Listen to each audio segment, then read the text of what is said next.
So today, over at our website, thegamerslab.com, which is the biggest source for all things Madden related, with over 44,000 forum members and multiple offensive and defensive ebooks each year by our pro Madden player staff, I came across a question from a forum member named It's Me. Now, questions like this one get asked each and every day on our website, and the community always does a really great job at helping players get better by providing them answers based on their own knowledge of the game.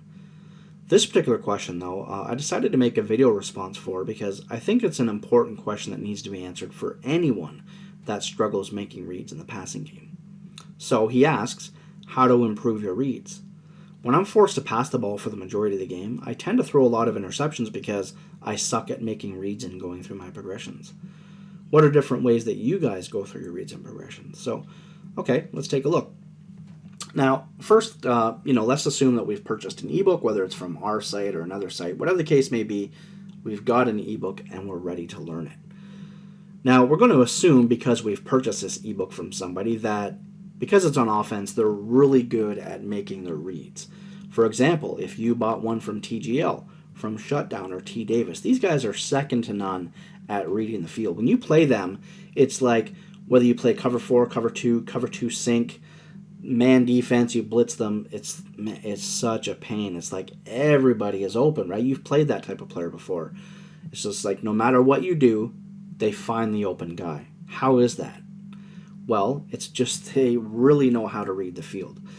So, because of that, they're going to come out, and let's say we're going to call the play PA slot corner. We've got the ebook, and we're now ready to learn it. And this pro player is telling you that B on the corner route is going to be read number 1. Corner routes in Madden are always deadly, so that's read number 1. Read number 2 is the tight end, also on the corner, then read 4, and so on and so on.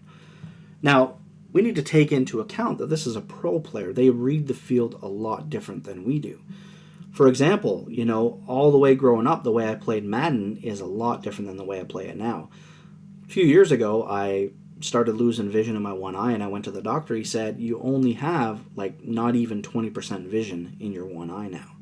And I was really struggling at playing Madden because the way that I used to play, I couldn't read the field the same. So before, what I would do is I would just look down the middle of the field, and out of my peripheral, I would get an idea because I'd been in practice mode and I knew my play. I knew where all the receivers were going to be, when they're going to be there.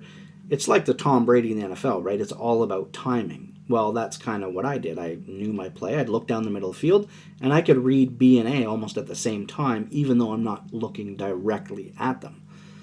Well, that has all changed now. And I've always used the analogy that just like in the NFL, you've got Tom Brady and Peyton Manning, players that can read the field and go through the progressions really well. Then you've got Christian Ponder, who we see every single Sunday staring down receivers. Like literally snap the ball, look at one guy and one guy only, and it's awful. And there's a lot of quarterbacks like that. Not everybody can be Tom Brady and Peyton Manning, right? Well, let's just say for argument's sake that Shutdown and T. Davis are Peyton Manning, and people watching this video are Christian Ponder, right? There's a big, big difference. So we need to take that into account when we're thinking about the reads that they're giving us, okay? Because to go from B, which is on a corner route, and have to kind of stare him down, then go to A on the corner route as our second read, that is going to be very difficult because it's all about timing. And if I'm looking down the middle of the field and out of my peripheral, I can see both routes at once. Yeah, that's great. I love the fact that we can go to B and then we can go to A. But if you're the type of person that can't do that, that's going to pose a huge problem for you. So let's just take a look. I'm just going to snap the ball and take a sack, whatever. So I'm going to look at B, and I'm going to, okay, yeah, maybe he's open. And we're getting a lot of time here. This is not very common. You know what? I would go into replay now. We're going to do the same thing here. Okay, so now we get sacked at maybe a little bit sooner than we would in a regular game. It's practice mode. Okay.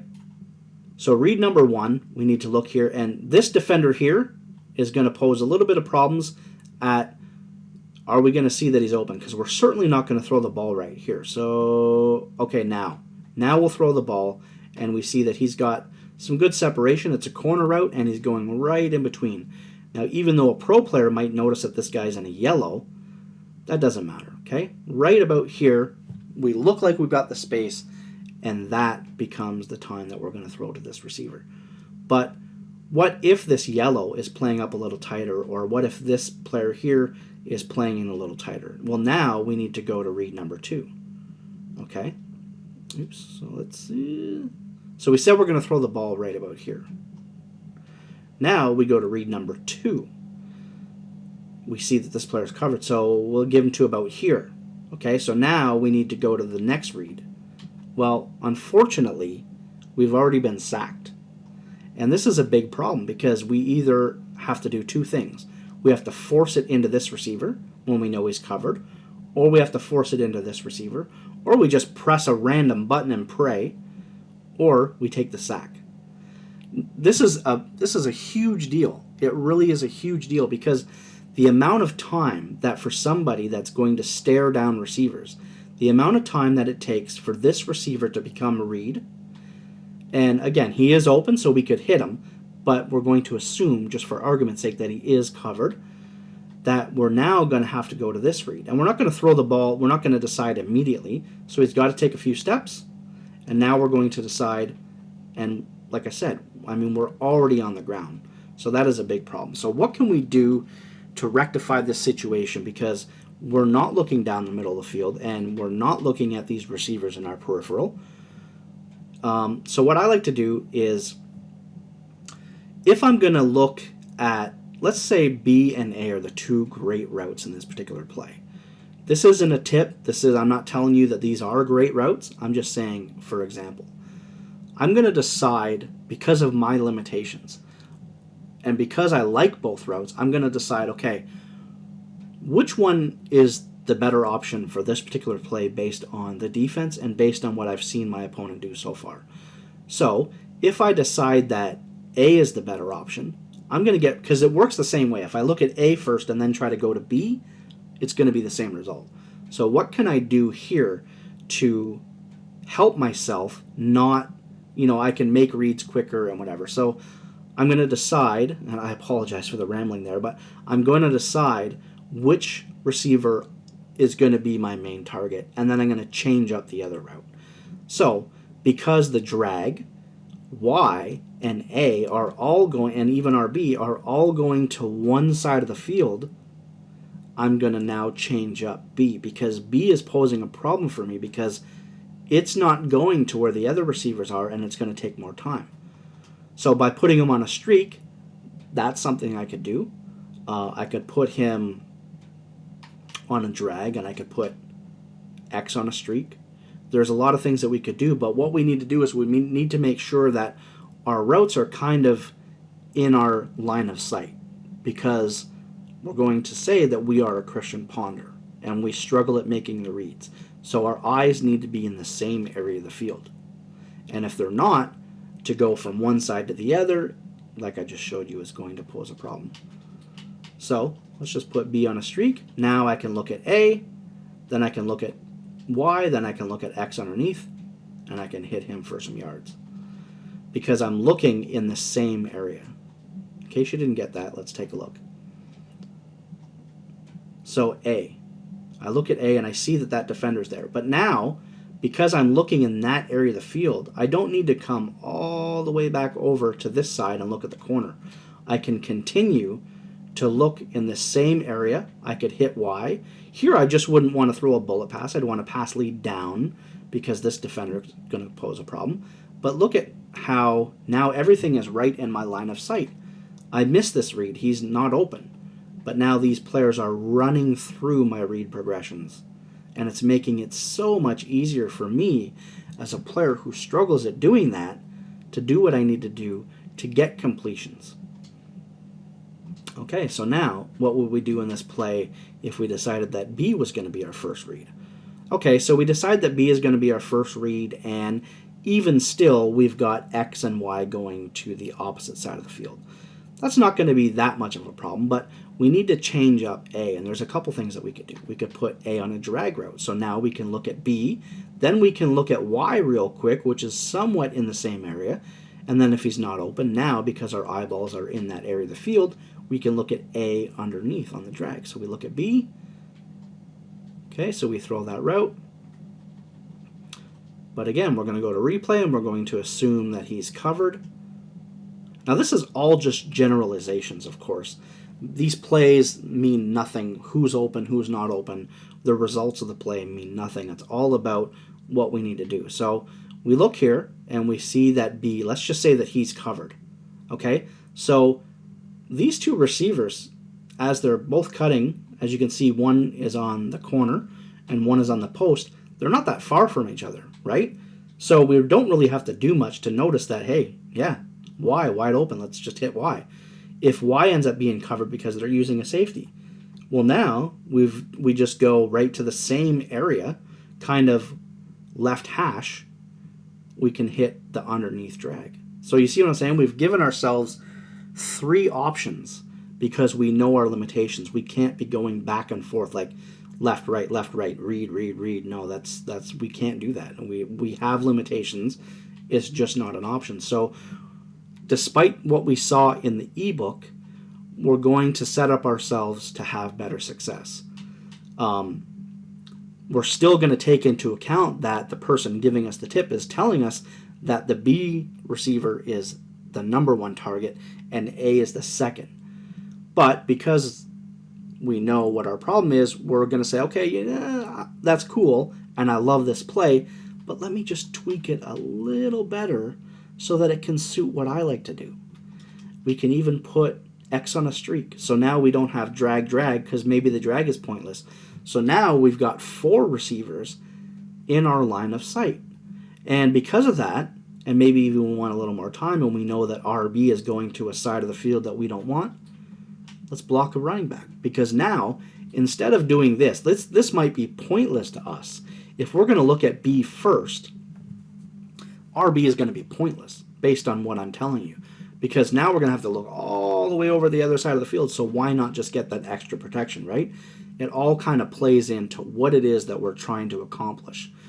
Now, if your first read, maybe your first read is that you think that they're going to blitz and the person that's covering the running back is going to be blitzing. Okay, so you can still leave them on that, and if they blitz, then you can hit that wheel route on a quick pass. But if you really don't think that that's going to be your first read, there's absolutely no point to even consider him. So now, every single route that we have on this play is within our line of sight. Okay, so I threw the ball even a little late, but let's take a look again. And this applies to any play. The littlest change that you make to a play is going to be all the difference in the world. So we look at B first. Now B is covered. And then we look at Y on the post. Y is covered. And then even though I didn't get the play off here, this would have been an open receiver and I would have been able to get it.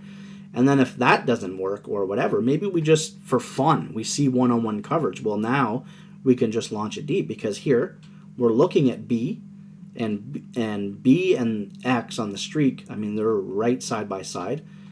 Here, I mean, just look at the 4 players. They're all in the same area of the field.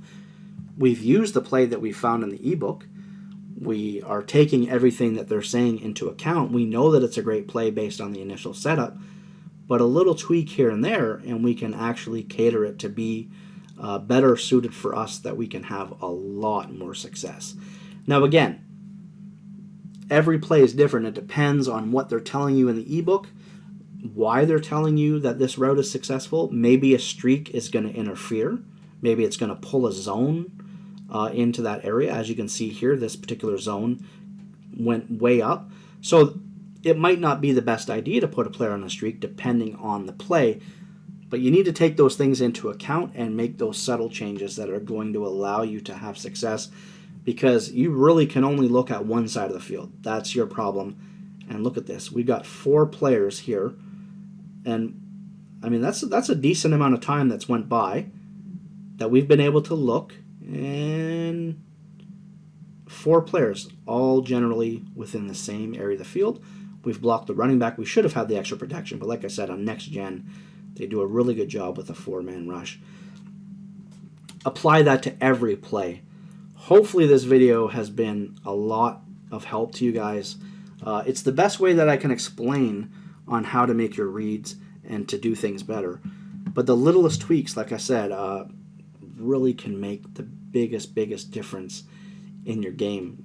If you struggle at that, man, just get all the players right in the same area. It's what I've done. I've been doing it ever since, I'd say, about Madden 10. That's when I started using this whole thing for me, because I knew that I had limitations. And I'm not quite the player that I used to be, but I'll tell you what, without this, I'd be a lot worse. So, hope you guys enjoyed. Don't forget to subscribe, like the video, whatever you guys want to do. Check out thegamerslab.com. Like I said, every day people are posting questions, and whether it's the pro staff or myself or just other really good players, we got Mr. Zeddy15 over there, we got Delaney, we got a bunch of really great players that are answering questions of novice players that they really want to know the answers to. I hope you guys enjoy, man. Hope you're going to have a good Christmas, even though I'm sure I'm going to do more videos before then. But hope you guys have a great Christmas, and I'll see you next time.